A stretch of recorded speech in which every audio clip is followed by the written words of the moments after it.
Hello दोस्तों, निमी technical classes में आप सभी का हार्दिक स्वागत है। दोस्तों, करते रहिए जीत की तैयारी, लेकिन बस अपने जीवन में 3 चीज करना भूल जाइए: रुकना, झुकना और थकना। आपकी हर कोशिश कामयाब होगी। अब देखिए, आपके लिए एक मोटिवेशन कोड है कि कोशिश हमेशा आखिरी सांस तक करना चाहिए। या तो लक्ष्य हासिल होगा या लक्ष्य हासिल करने का तरीका हासिल होगा। दोस्तों, वो हुनर आपको ये कोशिश ही सिखाएगी। ये कोशिश ही दोस्तों वो चीज है जो आपके अंदर हुनर को निखार कर आपके सामने लाएगी। तो दोस्तों, चलिए हम इसी मोटिवेशन के साथ अपने क्लास को यहीं से स्टार्ट करते हैं। देखिएगा, पहला क्वेश्चन है, स्टेपर मोटर का उपयोग सामान्यतः कहां पर किए जाते हैं? आपके पास 4 ऑप्शन है। देखिएगा, रोबोट्स में, लेथ मशीन में, लिफ्ट में, मशीन टूल्स में या गियर प्रणाली में। दोस्तों, चाहे वो रोबोट्स हो चाहे वो लेथ मशीन हो, इन दोनों में स्टेपर मोटर का प्रयोग किया जाता है। ऑप्शन सी है, अगर आपसे पूछ ले कि लिफ्ट का प्रयोग, लिफ्ट में किस मोटर का प्रयोग किया जाता है, तो आप लिखना 3 फेज की जो हमारी सिंक्रोनस मोटर होती है ना, 3 फेज की जो सिंक्रोनस मोटर होती है, इस मोटर का प्रयोग लिफ्ट में किया जाता है।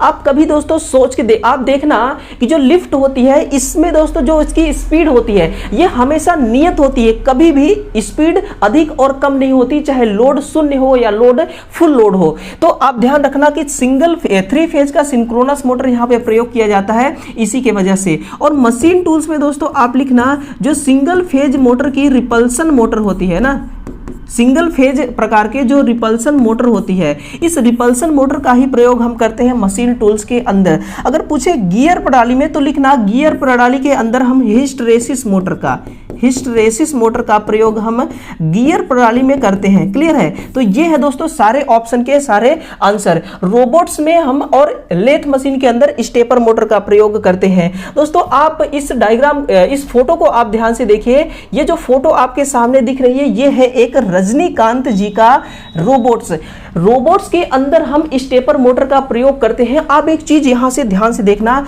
कि अगर आपके पास दोस्तों इस रोबोट्स के बारे में आपको एक जानकारी बता दूं कि रोबोट्स के अंदर बहुत सारे ऐसे पार्ट होते हैं, जैसे कि सेंसर लगा होता है, इसमें कंप्यूटर लगे होते हैं और इसमें बहुत सारे फीचर्स होते हैं। देखना, इसका जो माइंड होता है दोस्तों, यहाँ पे दोस्तों एक छोटी सी CPU टाइप की मेमोरी लगी होती है।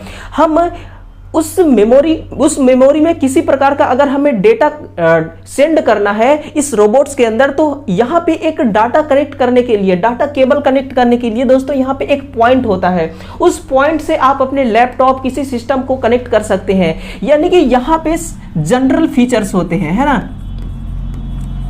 यहाँ पे जनरल फीचर्स होते हैं।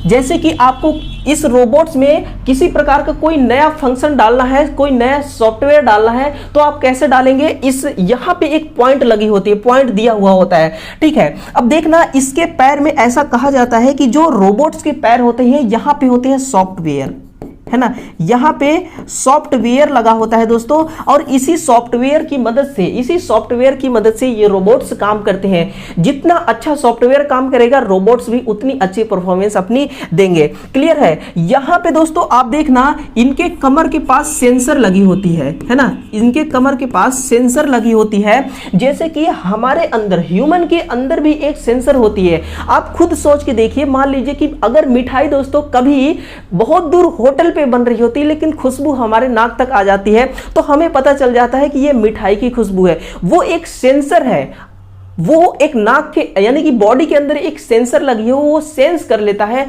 इसी प्रकार से इसके अंदर भी दोस्तों सेंसर लगी होती है। क्लियर? और यहां पे दोस्तों कंप्यूटर होता है, इस पार्ट में कंप्यूटर लगी होती है। और जो कंप्यूटर में यहीं पे एक मल्टीमीडिया भी लगी होती है, जिसको हम अपने भाषा में कहते हैं साउंड।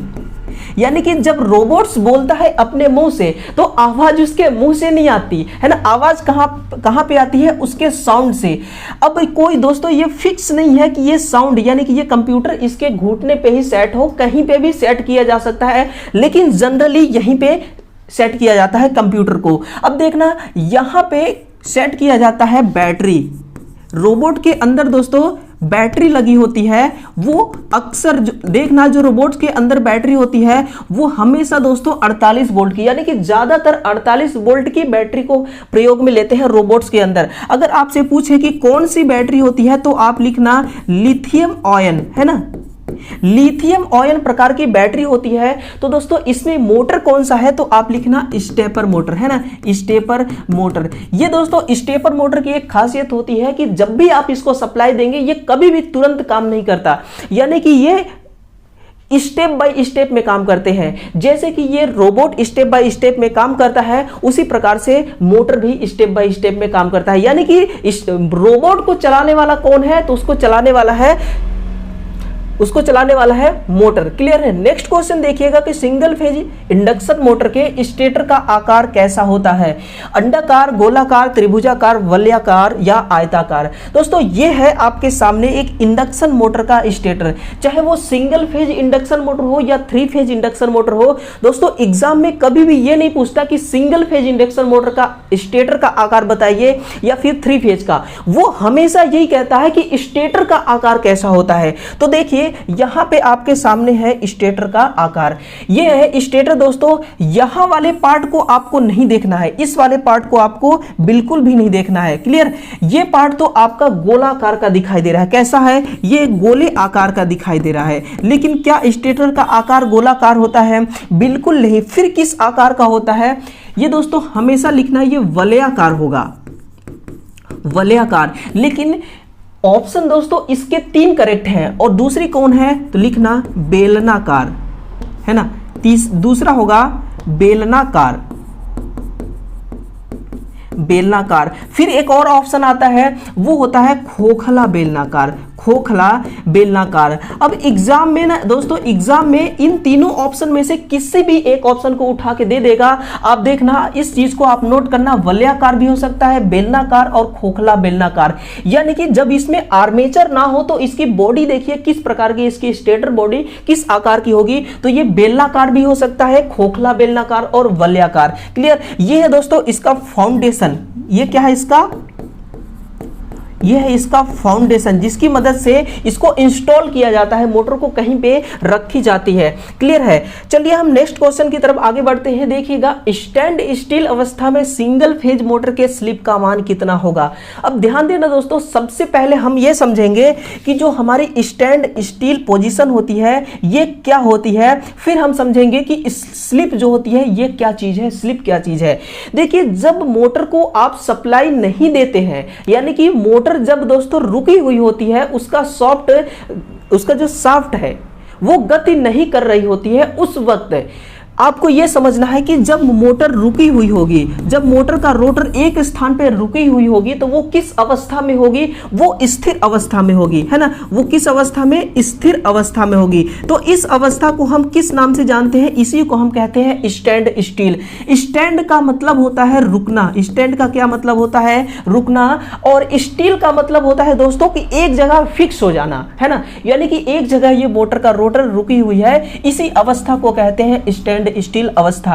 अब समझना स्लिप क्या होता है।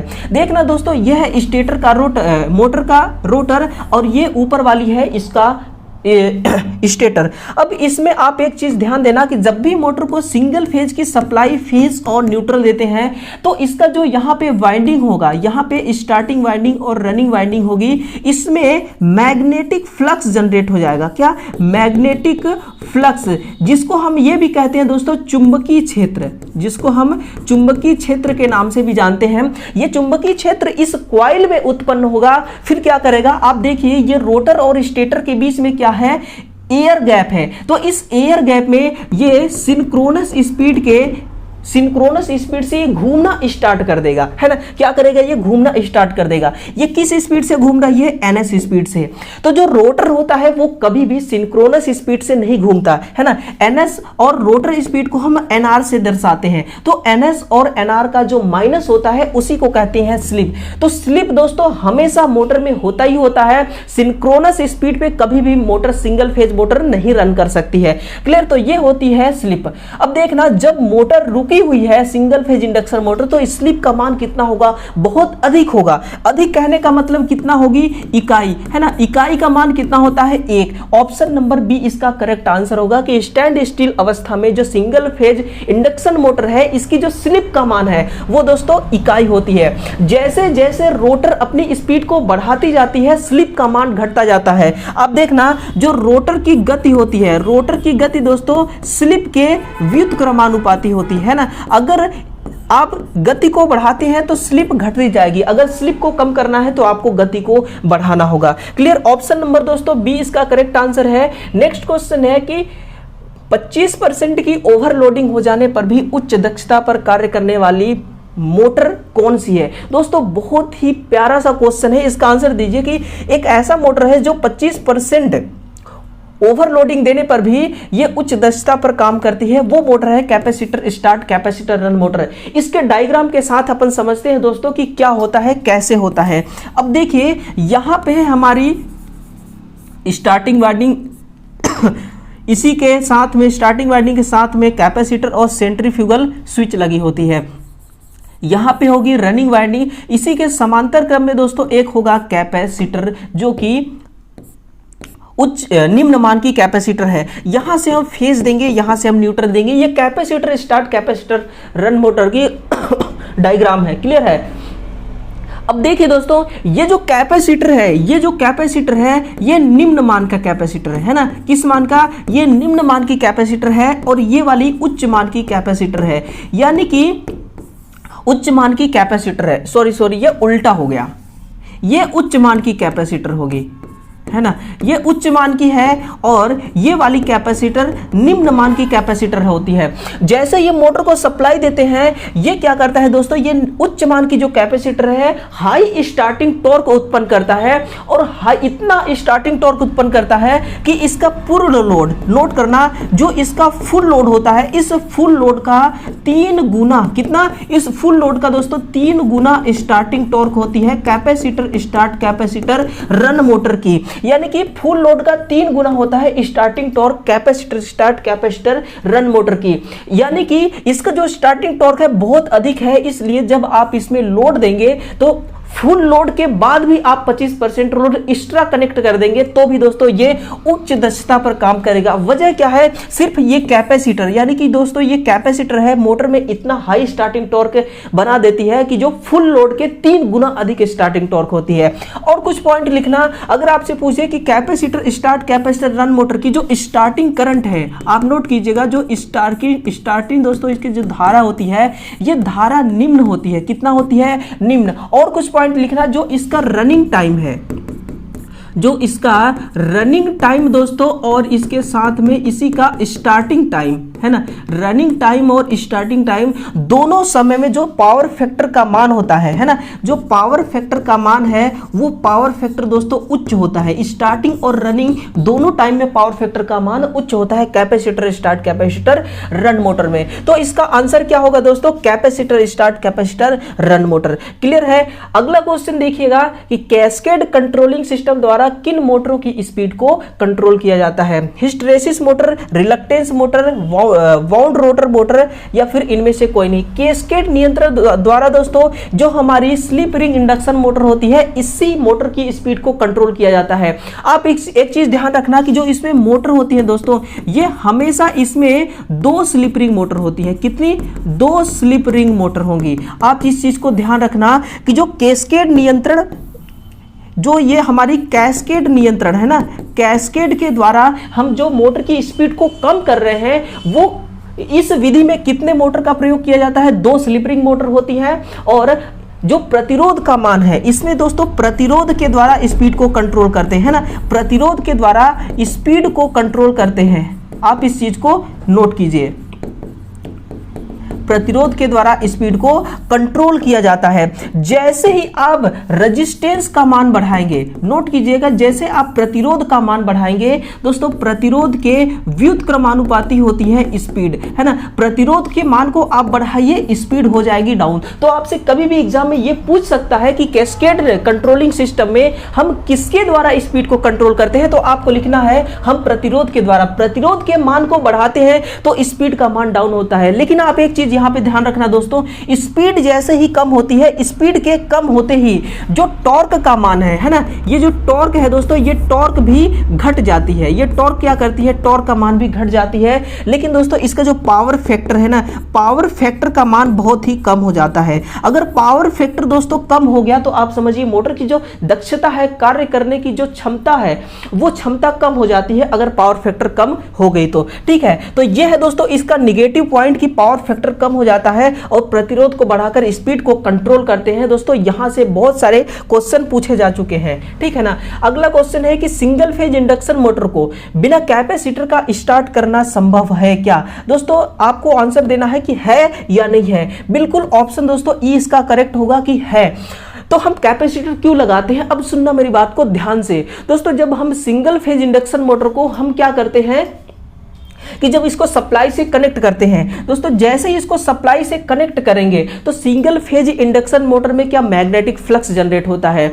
ध्यान से सुनना दोस्तों, चुंबकीय क्षेत्र को ही कहते हैं मैग्नेटिक फ्लक्स।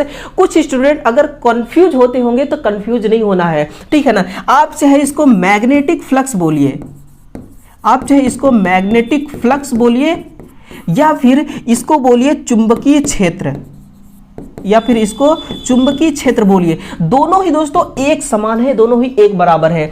आप ध्यान देना कि जो सिंगल फेज इंडक्शन मोटर होती है इसमें दोस्तों दो कंपोनेंट्स होते हैं। पहला होता है फॉरवर्ड, पहला होता है फॉरवर्ड कंपोनेंट्स और दूसरी होती है रिवर्स, रिवर्स कंपोनेंट्स, है ना। अभी बताते हैं कि ये कैसे कैसे काम करते हैं। दोस्तों आप एक चीज ध्यान रखना है कि जो फॉरवर्ड होता है इसको आपको समझना है कि पश्च अवयव, सॉरी अग्र अवयव, ये हमारी अग्र अवयव, ये अग्र अवयव है, और रिवर्स वाली ये है पश्च अवयव। ये काम कैसे करते हैं देखिएगा, जब अग्र अवयव यानी कि मोटर का यह है रोटर, सिंगल फेज मोटर का यह है स्टेटर, इसको आप सिंगल फेज की जब सप्लाई देते हैं तो सप्लाई देते ही क्या होता है, यहां पे मैग्नेटिक फ्लक्स उत्पन्न होता है एमएफ। ये क्या करता है दोस्तों, इस फ्लक्स में अग्र अवयव यानी कि फॉरवर्ड कंपोनेंट्स और बैकवर्ड कंपोनेंट्स दोनों होते हैं जो कि इस एयर गैप में घूमते हैं। ये क्या करता है कि ये दोनों अवयव हैं, इन दोनों की दोस्तों जो स्पीड है ये हमेशा सिंक्रोनस स्पीड पे ये घूमते हैं, है ना। सिंक्रोनस स्पीड पे ये दोनों कंपोनेंट्स घूमते हैं। और एक दोस्तों एक चीज और कमाल की चीज है कि इनकी जो घूमने की दिशा है ये दोनों विपरीत दिशा में घूमते हैं। किस दिशा में, ये दोनों के दोनों विपरीत दिशा में घूमते हैं। यानी कि जो फॉरवर्ड कंपोनेंट्स है अगर वो इस डायरेक्शन में घूम रहा है तो बैकवर्ड कंपोनेंट्स क्या करेगा, वो इस डायरेक्शन में घूमेगा, है ना। आप एक चीज को नोट करना कि बैकवर्ड और रिवर्स ये दोनों कंपोनेंट्स दोस्तों एक दूसरे के विपरीत घूमते हैं और सिंक्रोनस स्पीड पे घूमते हैं। अब यहां से कॉन्सेप्ट को क्लियर करते हैं। क्या होता है कि जैसे ही मोटर को सप्लाई दिए मैग्नेटिक फ्लक्स जनरेट हुआ, इसी मैग्नेटिक फ्लक्स में क्या होगा, हमारी बैकवर्ड और फॉरवर्ड दोनों कंपोनेंट्स होंगे, ये दोनों एक दूसरे के विपरीत दिशा में घूमेंगे और सिंक्रोनस स्पीड में घूमेंगे। अब रोटर कंफ्यूज हो जाता है कि मुझे घूमना किस दिशा में है। रोटर दोस्तों पूरी तरह से कंफ्यूज हो जाता है कि अब मुझे घूमना किस दिशा में है, मैं इस दिशा में घूमूं या फिर मैं इस दिशा में घूमूं। अब रोटर यहां पे कंफ्यूज है।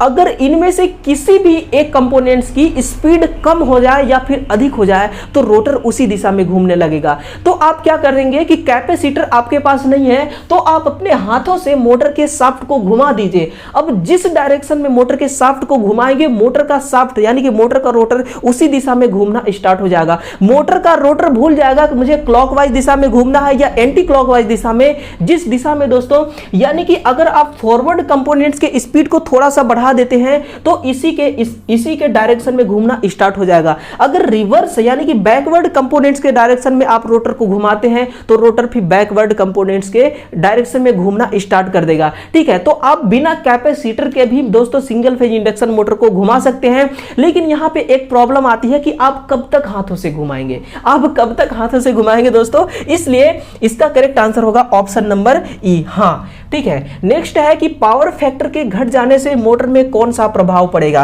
है ना। ऑप्शन नंबर है दोस्तों कि निपुणता बढ़ जाएगी। देखिएगा, निपुणता का मतलब होता है इसकी दक्षता, है ना। जो एफिशिएंसी होती है वही होती है दोस्तों इसकी दक्षता।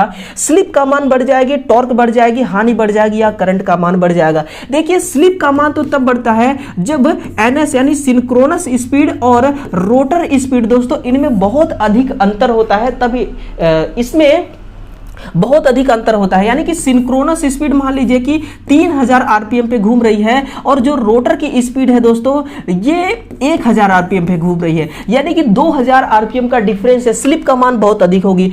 टॉर्क का मान कब बढ़ता है? देखिए, टॉर्क का मान बढ़ने के लिए दो फैक्ट है। पहला तो है अगर आप प्रतिरोध का मान बढ़ाते हैं तो भी टॉर्क बढ़ता है, और दूसरा है अगर आप कैपेसिटर का मान बढ़ाते हैं ना, आप अगर कैपेसिटर का मान बढ़ा देते हैं तो भी टॉर्क का मान बढ़ जाता है, हानि बढ़ जाती है या करंट का मान बढ़ जाता है। दोस्तों, अगर आपने प्रतिरोध का मान बढ़ाया ना तो करंट का मान भी डाउन होता है और टॉर्क का मान बढ़ जाता है, लेकिन हानि दोस्तों तभी बढ़ती है जब पावर फैक्टर घट जाती है। Option number D correct answer होगा। ध्यान से सुनना दोस्तों कि जो पावर फैक्टर है ये एक प्रकार की हानि होती है। ये क्या है? एक प्रकार की हानि। ये कौन सी हानि होती है? ये करंट और वोल्टेज यानी कि सप्लाई वोल्टेज और मेन करंट, इनके बीच में जितना अधिक डिफरेंस होगा पावर फैक्टर दोस्तों उतना ही कम होगी। पावर फैक्टर जितना कम होगी कॉपर लॉस उतना ही अधिक होगा, मोटर की एफिशिएंसी घट जाएगी। क्लियर है। नेक्स्ट क्वेश्चन देखिएगा कि स्थायी कैपेसिटर मोटर में कैपेसिटर की क्या विशेषताएं होती है। दोस्तों, बिना ऑप्शन वाला क्वेश्चन आपके पास आया है कि एक परमानेंट कैपेसिटर मोटर की विशेषता क्या होती है। तो सुनना कि जो परमानेंट कैपेसिटर मोटर होती है ये अक्सर सीलिंग फैन में इसका इस्तेमाल किया जाता है। तो आप ध्यान से सुनना कि जो सीलिंग फैन की मोटर होती है, अगर उस सीलिंग फैन में फैन है, जो पंखुड़ियां हैं, उन पंखुड़ियों को निकालकर हम उससे भी हैवी लोड का पंखुड़ी अगर उसमें कनेक्ट कर देते हैं तो क्या मोटर बंद हो जाती है? क्या मोटर बंद हो जाती है? आप खुद सोच के देखना दोस्तों। मोटर क्या होती है? मोटर बंद कभी भी नहीं होती। वजह क्या है दोस्तों? इस कॉन्सेप्ट को आप समझिए कि जो स्थायी कैपेसिटर है यानी कि जो कैपेसिटर का मान है ना, ये कैपेसिटर का मान कैसा है? ये है दोस्तों नियत। इसका मान में किसी भी प्रकार का कोई परिवर्तन नहीं होता है। अगर ये 2.5 माइक्रोफैरड का है तो भाई साहब ये 2.5 माइक्रोफैरड का ही होगा, इसके मान में कोई परिवर्तन नहीं आएगी, है ना। अगर मान में कोई परिवर्तन नहीं आता है दोस्तों तो आप मोटर की पंखुड़ियों पे यानी कि परमानेंट मैग्नेट जो मोटर है इसमें आप सीलिंग फैन में इस्तेमाल किया जाने वाला जो पंखुड़ियां हैं,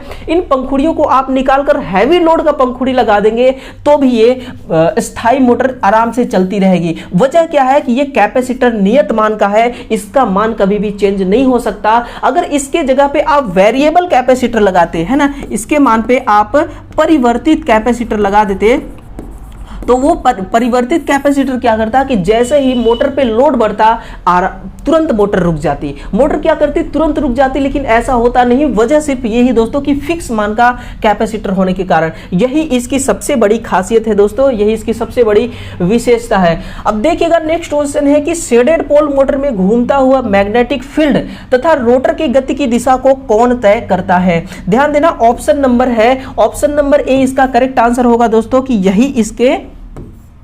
यही तय करता है। देखिएगा इसमें दो क्वेश्चन छुपे हुए हैं। पहला क्वेश्चन है कि इसका मैग्नेटिक फ्लक्स, है ना। पहला क्या है कि मैग्नेटिक फ्लक्स को यानी कि ये रोटर, ये है स्टेटर, सप्लाई दिए तो इसमें मैग्नेटिक फ्लक्स तो जनरेट हो गया, लेकिन ये फ्लक्स किस दिशा में घूमेगा? ये क्लॉकवाइज दिशा में घूमेगी या फिर एंटी क्लॉकवाइज दिशा में घूमेगी, है ना। तो ये कौन फिक्स करेगा? ये शेडेड पोल फिक्स करेगा। और जो रोटर की दिशा है, रोटर दोस्तों एंटी क्लॉकवाइज दिशा में घूमेगी या फिर क्लॉकवाइज दिशा में घूमेगी, इसको कौन फिक्स करेगा? तो ये सेलिएंट पोल इसको फिक्स करेगा। लेकिन आप ध्यान देना कि जो शेडेड पोल मोटर होती है दोस्तों, इसका जो रोटर का घुमाव होता है ना, जो रोटर का घुमाव होता है ये दोस्तों हमेशा सेलिएंट पोल से, कहां से? सेलिएंट पोल से दोस्तों ये शेडेड पोल की ओर होते हैं। सेलिएंट पोल से शेडेड पोल की ओर इसकी गति होती है, इसके रोटर की गति। अब दोस्तों कुछ पॉइंट और लिखना कि शेडेड पोल की सबसे बड़ी खासियत क्या है। एक चीज ध्यान रखना दोस्तों, आप खासियत मानिए या फिर इसका नुकसान मानिए कि शेडेड पोल मोटर एक इस प्रकार की मोटर होती है कि ये फ्रीक्वेंट ऑन नहीं होती है ना। फ्रीक्वेंट का मतलब ये हो गया कि जैसे आप सिंगल फेज मोटर को सप्लाई देते हैं और सप्लाई ऑन करते ही यानी कि स्विच को दबाते ही मोटर तुरंत ऑन होना चाहिए, लेकिन ऐसा नहीं होता है। शेडेड पोल मोटर की यह सबसे बड़ी दोस्तों खासियत है।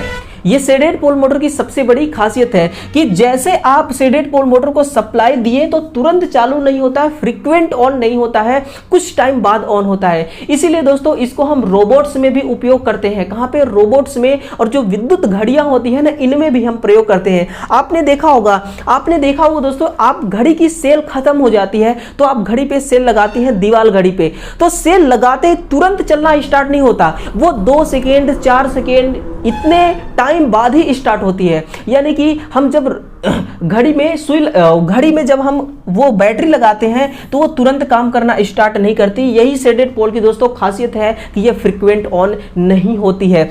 करेक्ट है, तो इसका करेक्ट आंसर होगा दोस्तों option number A. Next question है कि समय फोनोग्राफी में प्रयोग किया जाने वाला मोटर कौन सा मोटर होगा? दोस्तों इसमें जो मोटर प्रयोग किया जाता है वो है शेडेड पोल मोटर और हिस्टेरेसिस मोटर। समय फोनोग्राफी का मतलब क्या होता है? ध्वनि लेख, है ना, इसका मतलब होता है ध्वनि लेख। यानी कि ध्वनि लेख में दोस्तों किसका प्रयोग किया जाएगा? शेडेड पोल मोटर और हिस्टेरेसिस मोटर। यहां पे हिस्टेरेसिस मोटर का प्रयोग करने का एक ही रीजन है कि ये एक इस प्रकार की मोटर है कि इसमें किसी भी प्रकार की दोस्तों नॉइस नहीं होती है ना, इसमें किसी भी प्रकार की नॉइस नहीं होती है, यानी कि इसमें किसी भी प्रकार की आवाज नहीं निकलती है। ये एक आवाज लेस मोटर है, आवाज बहुत ही इसमें कम होता है। वजह अगर आपसे पूछे तो आप लिखिएगा इसमें जो इसकी रोटर होती है ये क्रोमियम स्टील की बनी होती है, यही वजह है कि इसमें आवाज बहुत कम होती है, नॉइस लेस होती है। ध्वनि लेख में इसका प्रयोग करते हैं और ध्वनि लेख समय फोनोग्राफी को ही कहते हैं, है ना दोस्तों। शेडेड पोल और हिस्टेरेसिस मोटर दोनों, इसका ऑप्शन नंबर ई इसका करेक्ट आंसर होगा, ऑप्शन नंबर ई।